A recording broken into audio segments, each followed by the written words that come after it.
और इसको क्या हाल है? बढ़िया फ्लेम, तू सुना। और छोटे तेरे क्या हाल है? ठीक हूँ फ्लेम भैया। वो सर आ गए हैं अब।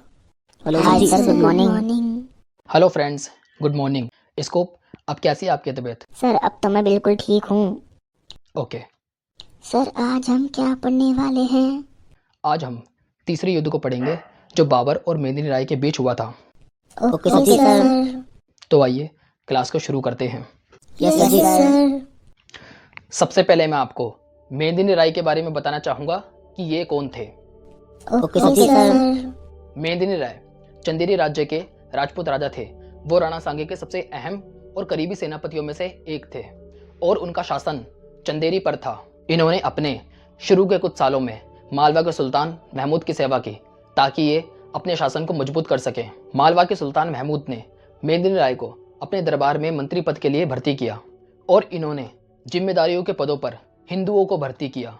दरबार में अपना रुतबा घटते देखकर मालवा के दरबारियों ने उनके खिलाफ सुल्तान के कान भरे और गुजरात के सुल्तान मुजफ्फर शाह की मदद से मेदिनी राय को मंत्री पद से हटवा दिया गया। जब मेदिनी राय को विश्वासघात का पता चला तब उन्होंने चित्तौड़ के राणा सांगा से मदद मांगी और इन्होंने राणा सांगा के साथ मिलकर मालवा गुजरात की सेनाओं को हराया और राणा सांगा ने मालवा पर कब्जा कर लिया और यहाँ के राजा बन गए चंदेरी सहित। राजपूतों ने महमूद को पकड़कर अपने राजा के सामने हाजिर किया। 6 महीने बाद राणा सांगा ने महमूद को माफ कर दिया और मेदिनी राय की सलाह से उसका राज्य उसे वापस लौटा दिया। मेदिनी राय ने भारत के सुल्तानों के खिलाफ कई लड़ाइयों में राणा सांगा की मदद की और जब खानवा का युद्ध हुआ था तो मेदिनी राय ने राणा सांगा का साथ दिया था और ये बच गए थे उस खानवा के युद्ध में। जब बाबर ने सोचा कि राणा सांगा को मेदिनी राय से मदद मिल सकती है जो चंदेरी का राजा था, और बाबर ने यह भी सोचा कि मेदिनी राय उसे हराने की योजना बना सकता है और अपनी सेनाओं को और शक्तिशाली बना सकता है, इससे पहले वो मेरी तरफ आए मुझे ही चंदेरी जाना होगा। जब बाबर 21 जनवरी 1528 को चंदेरी पहुंचा तो उसने अपनी सेनाओं को आदेश दिया चारों तरफ से किले को घेरने का और अंदर जाने का रास्ता ढूंढने लगे। जब उनको कोई रास्ता ना मिला किले के अंदर जाने का तो बाबर ने उस पहाड़ को कटवाने का सोचा। पर इससे पहले बाबर ने मेदिनी राय को एक पत्र लिखा जिसमें लिखा हुआ था कि आप चंदेरी के इस किले को मुझे दे दो और मैं आपको शमशाबाद का किला दे दूंगा और आप हमारे गुलाम बन के रहो, हमारे नीचे काम करो, युद्ध करने का कोई फायदा नहीं है। पर मेदिनी राय एक राजपूत राजा थे और उन्होंने किले को देने से मना कर दिया और उन्होंने बाबर के इस प्रस्ताव को ठुकरा दिया। तब बाबर ने किला युद्ध से जीतने को कहा और चंदेरी का किला आसपास की पहाड़ियों से घिरा हुआ था और ये किला बाबर के लिए काफी अहम था, इम्पोर्टेंट था, क्योंकि ये किला चारों तरफ से पहाड़ों से घिरा हुआ था। वो किला ऊंचाई पर था जहां से बाबर अपने दुश्मनों को बहुत ही आसानी से देख सकता था और उनके हमलों से बच सकता था। वो खुद को और अपनी सेनाओं को सुरक्षित रखना चाहता था, इसलिए उसने वो किला चुना।